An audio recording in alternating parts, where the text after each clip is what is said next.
In this exciting episode, Perry gets taken to a school of fish. Class is in session, and the lesson for the day is murder. It's Season 2, Episode 14 of Perry Mason, The Case of the Glittering Goldfish.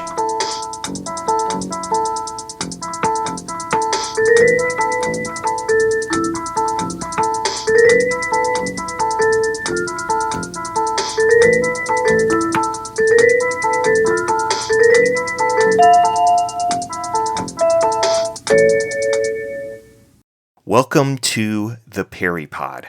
I'm your humble host, Jonathan Searcy, and my purpose here is pretty simple: provide an audio companion to the greatest legal drama in television history, Perry Mason. I plan to do a pod for every episode of the television series, and as time permits, I'll look at some of those made-for-TV movies too. I'll be working through the series in the order in which the episodes were aired. Each episode I'll give a brief refresher on the plot, and if the episode was based on a novel, I'll compare the book with its television adaptation. Next, I'll list some key pieces of trivia, as well as tackle the episode's main theme. We'll feature a Perry proverb, a moment of wisdom from the man himself, and then we'll finish with a post-case water cooler, where just like Perry, Della, and Paul, we can rehash the ins and outs of their adventures. But first, to the law library!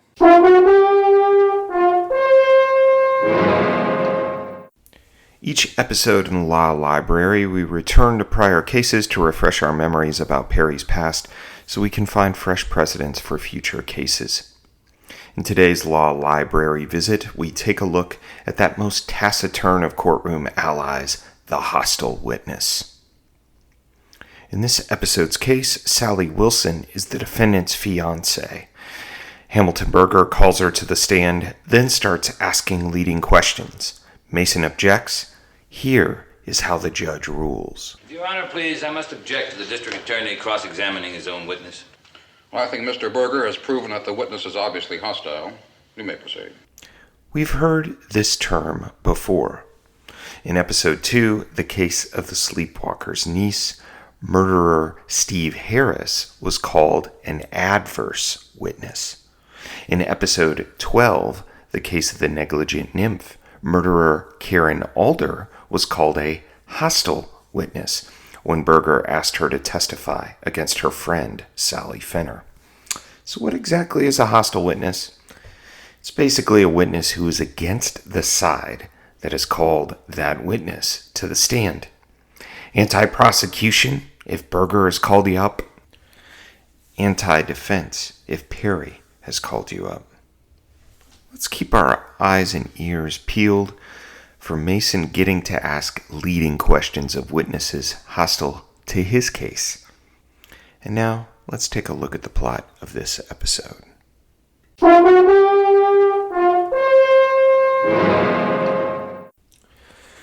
The Case of the Glittering Goldfish. Let's start by pointing out that this episode's director, Gerd Oswald, behind the camera for the first of 4 Perry Mason episodes in his career, had a background in film noir. And I obviously can't create for you a montage in audio of all the weird close-ups that occupy this episode. So what I've done is I've created a YouTube clip of those close-ups mashed up. The link will be in the show notes. Also, gotta say, the shadow play in the opening scene where the sign of Rollins's aquarium is displayed perfectly on the back wall. Magnifique, pretty cool. So, we've got some fish with gill fever. And there's only one cure. Tom Wyatt's magical gill fever cure. Sure to be a hit wherever fish are sold. Wyatt and his boss and partner, Frederick Rollins, demonstrate the magical cure for shop owner Jackson Huxley. It works, but Huxley reacts differently than they hope. When Mr. Rollins sold me this shop, he sold me the real estate, the inventory, the goodwill, and the rights to every activity connected with it. When Rollins and Wyatt consult Perry, he doesn't have any better news for them. Unfortunately, you people walked into a trap. Inventions made on company time with company funds belong to the company. When the company is sold, goodwill and undisclosed assets go along with that sale. Mr. Huxley, it seems, is a grade A louse. One might call him a vermin. Let us count the people he's hacked off. There's Mr. Wyatt and Frederick Rollins, obviously. I think that a man like Huxley isn't fit to live. He's not content with just stealing a blind. He wants everything. Then there's Huxley's business partner, Dan Myers. You know, Myers, it's no good for partners not to trust one another. You ought to sell out to me. Is that a suggestion or a proposition? Both. You're broke. You owe the bank over $10,000. Yes, I thought you'd know. Then there's Huxley's ex-paramour, Donna Sherwood. I don't recall buzzing you, Miss Sherwood. So it's Miss Sherwood now. Just what do you think you're doing? Thought I was running a business here. Of course, you'd never guess it from the outfit you're wearing. Let's not forget Huxley's own wife, Nora. Nora, don't wait dinner for me. I have some work to do at the shop. Blonde, brunette, or redhead? What about Huxley's dipsomaniac chemist, Darrell Metcalf? But it may take weeks. No, you're going to do it tonight. But I'm busy. I've got a lot of work to do tonight. I've got all this work and a lot more to do. Come on. To make matters worse, Huxley tries to seduce Wyatt's fiancée, Sally Wilson, who's also under Huxley's employ. You know where this is going. Our man Jack gets jacked. Oh, hello, Mr. Myers. Who is this? Metcalf. Listen, you idiot. Do you realize what time it is? Yes, it's almost 6. But I thought you'd forgive me under the circumstances. You see, Mr. Huxley is dead. The list of suspects is innumerable, or so says loquacious drunkard Darrell Metcalf. Well, who do you think killed him? Offhand, I would say the possibilities were limitless. To know Mr. Huxley was to hate him. He had the avariciousness of a Siamese fighting fish, the appetite of a shubunkin, and the libido of a guppy. Oh, thank you. The police think it's Wyatt, so we know it's not him. What about Myers? Is that why you killed him? What do you say? You needed money.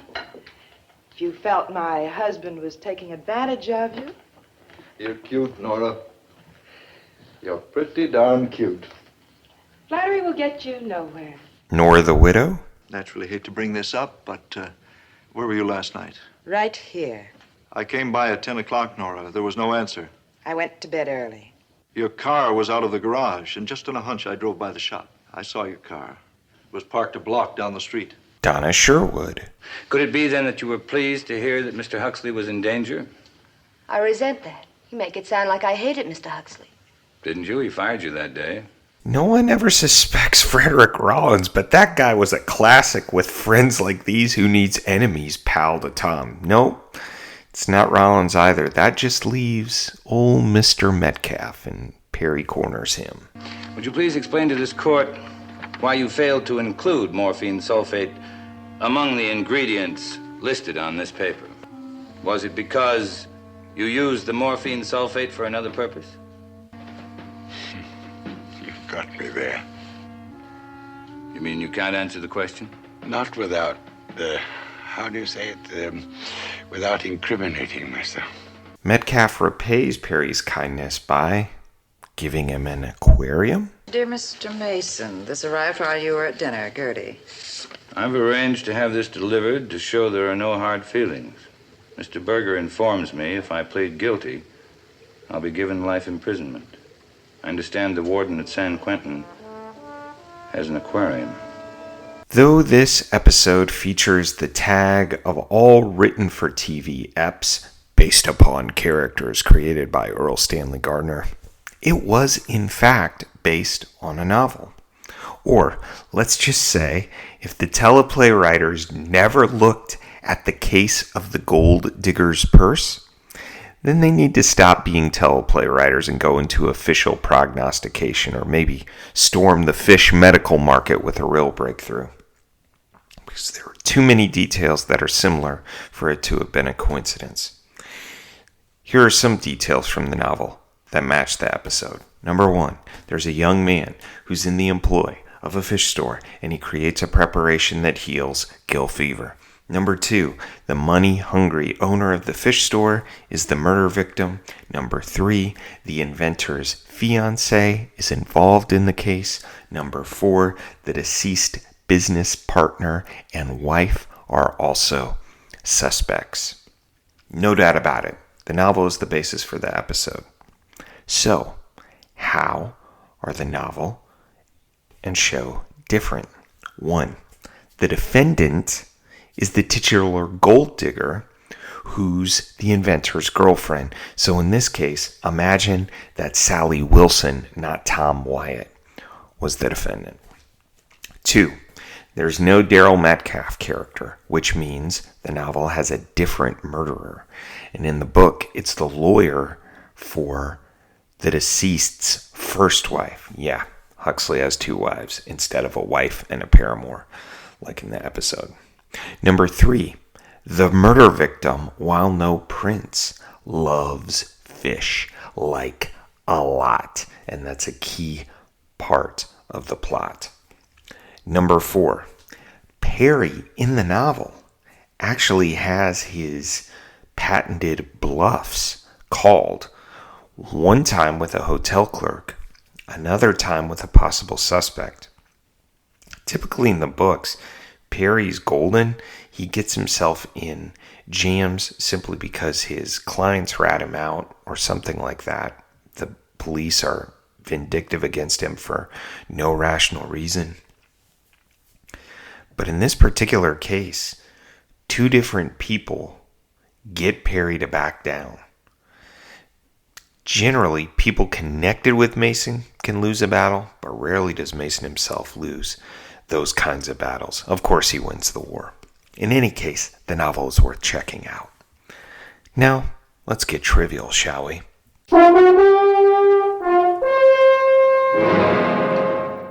Each episode in our trivia section, I give you 3 takeaways. 1, a Paul is a subject worth investigating more. 2, Adela is something about a particular actor or actress in the episode. 3, a Perry is something we learn about our intrepid hero. For this episode, our Paul, it comes in 2 varieties, easy and hard. The easy one, identify the poetic allusion Daryl Metcalf is making in this line. Awake, promiscuous Prometheus, for morning in the bowl of night hath cast the stone that puts... Who is the drunk chemist quoting? As for the more difficult question, here it is. Is there really a preparation that can cure gill fever? Is it truly a moneymaker wherever fish are sold? That's the real question. Have you any ideas to the monetary value of this preparation? No, but it should be in great demand wherever fish are sold. I had to produce that sound clip. That's one of my dad's all-time favorite lines, or certainly his favorite line from this episode. Makes me laugh. Our Della for this episode is none other than Cecil Kelloway. Good old Daryl Metcalf. I have a degree in chemistry from the University of Oxford, England. Doctor of Science, Sorbonne, University of Paris. Note that Kelloway gets lead billing in the end credit sequence. And he's trotting out a pretty good Ed Wynn routine. If you've watched Mary Poppins recently, you know what I'm talking about. But who exactly was this man of mystery? Well, he was born in South Africa to English parents in 1890. His acting career started in earnest when he moved to Australia in 1921. So when he was in his 30s, and he made himself a name there as one of Australia's leading stage actors. Although that sounds a little like saying he was one of South Africa's leading stage actors. Like, who who else was a leading stage actor in Australia in the 1930s. He was connected with RKO, which is a pretty famous studio, when he started making films in the 1930s. And the movie's titles were things like Maid's Night Out, Night Spot, and This Marriage Business. Well, in the 1940s, he started getting roles that you might have seen him in. He was the bound-to-get-got husband of Lana Turner in The Postman Always Rings Twice, a classic film noir.